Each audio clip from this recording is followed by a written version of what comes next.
안녕하세요. 부자토끼입니다. 여러분, 후순위 권리는 다 소멸되니 괜찮다고 생각하시나요? 그렇게 생각하셨다간 돈 날립니다. 말소 기준 권리는 만능이 아닙니다. 후순위여도 인수될 수 있는 가처분들이 있거든요. 모르면 몇 억 손해볼 수 있는 이 가처분 오늘 알아보도록 하겠습니다. 안녕하세요. 부자토끼입니다. 가처분 이야기를 하기에 앞서 말소 기준 권리를 정리하고 넘어갈게요. 말소 기준 권리란 돈을 요구하는 권리들이 해당됩니다.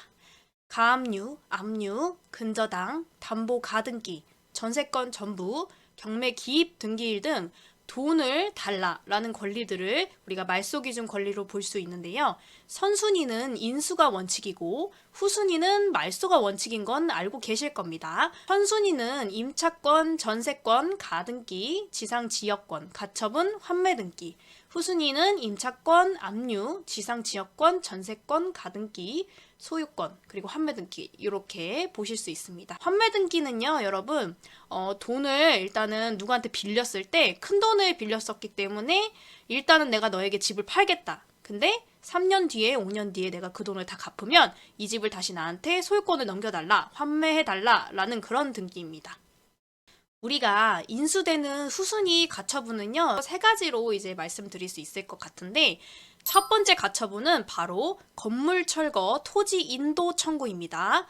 여기 이 가처분이 있으면 쳐다도 보지 말라는 내용을 제가 써놨는데, 건물 철거랑 토지 인도는 그 말 그대로 건물을 부수겠다, 아니면 토지를 내가 가져가겠다, 이런 청구 가처분인데요. 말소 기준 권리보다 뒤인 후순위여도 철거나 인도 판결이 난 경우에는 낙찰자가 무조건 인수하게 됩니다. 잔금을 다 납부하고 소유권 이전을 했어도 건물이나 토지의 소유권을 박탈당하기 때문에 이 가처분은 눈에 보이기만 하면 뒷구멍 빠지게 도망가셔야 합니다.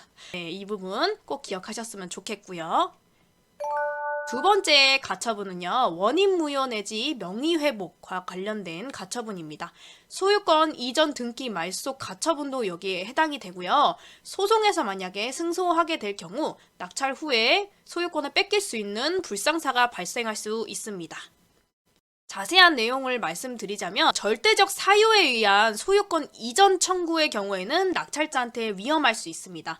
후순위지만 이런 불공정 행위나 사회 행위 이런 절대적 사유가 아닌 경우에는 안전한 경우도 있습니다. 절대적 사유다 하면 이 부분은 그냥 피하시는 걸 추천드리고요. 해당 문구가 등기부 등본에 있다. 그러면 소송 기록을 꼭 확인해 보시고 절대적 사유에 해당되거나 승소 판결이 날 것 같거나 이미 승소 판결이 난 경우에는 반드시 입찰을 피하셔야 합니다.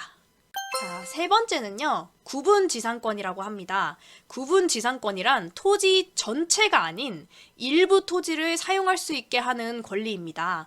주로 지하철이나 송전선이 지나갈 때 설정되는 권리인데요. 앞에서 말씀드린 것처럼 구분지상권은 송전탑이나 아래, 지하에 지하철이 지나가는 경우에 많이 달리게 되는데요. 여러분이 만약에 토지 매수자라면 구분지상권이 붙어있는 땅을 사고 싶으세요? 안 사고 싶겠죠? 내 땅에 아무것도 안 지나가는 걸 원하지 뭔가가 지나가는 걸 누가 선호하겠습니까? 그런 이유에서도 피하셨으면 좋겠지만 구분지상권 또한 우리가 인수할 수 있는 부분이기 때문에 유의하셔서 정말 싸게 주고 사거나 아니면 안 사거나를 추천드립니다. 중요한 거 몇 가지만 더 말씀드릴게요. 근저당권 말소 청구권이라는 게 있는데요. 요것도 주의하셔야 합니다. 조금 어려울 수 있으니 이해가 안 되시면 반복해서 들으세요. 소유권 이전을 통해서 A가 소유자고 B라는 사람이 근저당권자일 때, 그리고 C라는 사람이 후순위 가처분을 넣었다라는 사례를 한번 만들어 볼게요. B가 경매를 신청했는데 C가 만약에 승소를 했다라면 어떻게 될까요, 여러분? 제가 여기 써놓은 것처럼 문제의 소지가 있을 수 있습니다. 왜냐하면 B라는 자가 근저당을 잡았던 사람이잖아요. 돈을 빌려준 사람인데 C가 근저당권 말소 청구에 대해서 승소를 했다는 얘기는 B가 진정한 근저당권자가 아니라는 얘기가 되거든요. 그렇게 되면 이 사람이 경매 신청을 한 건 무효가 되고 이 경매 신청으로 인해서 우리가 만약에 낙찰을 받았다 하면 이것 또한 무효가 된다는 얘기입니다.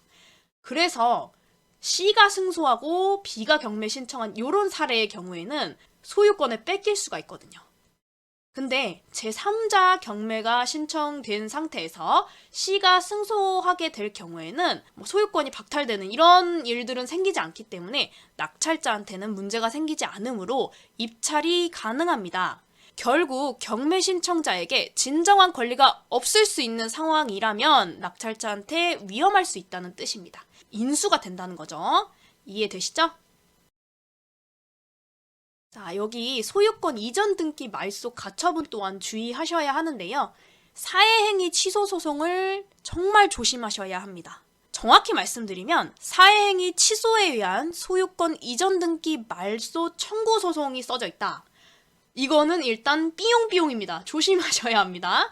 여기 보시면 소유권 이전을 김명땡님과 김보땡님이 2분의 1씩 가지고 있다가 국민은행이 근저당을 걸었고요. 그 이후에 강락땡님이 매매로 4억 4천에 지분을 전부 이전받아서 소유권 이전이 됐습니다. 그 이후에 가처분이 2개가 들어왔네요.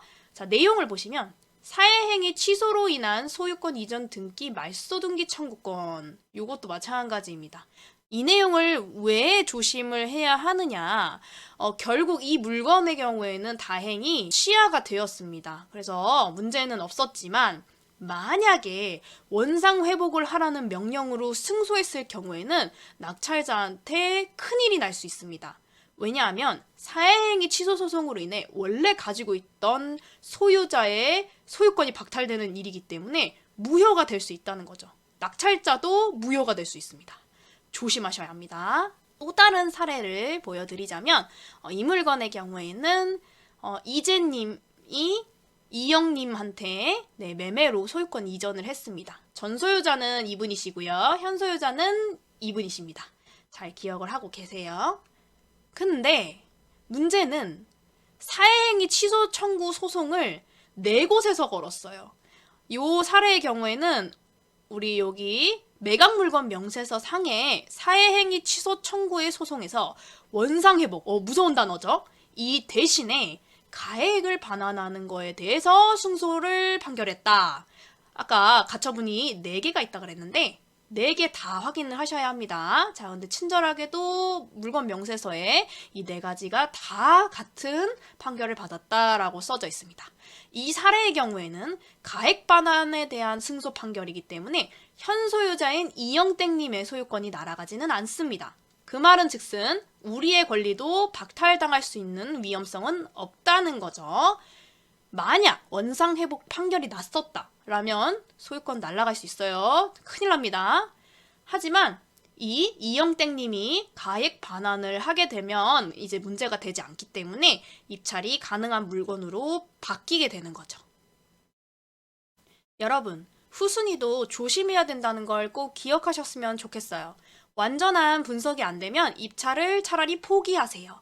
후순위가 말소주의이기 때문에 당연히 사라지겠지 생각하시고 다양한 경매 사이트에서도 말소된다는 표시 하나 믿고 입찰했다가는 진짜 한 번에 날아가는 수가 있어요. 돌이킬 수 없는 돈을 날릴 수가 있습니다. 앞에서 말씀드린 그런 무시무시한 단어들이 있는 경우에는 입찰을 하지 않는 것을 추천드립니다. 이런 물건들은요, 나중에 여러분이 경험이 쌓이게 되시면 큰돈을 버는데 도움이 될 지식입니다. 반복 시청을 통해서 꼭 체득하시기 바랍니다.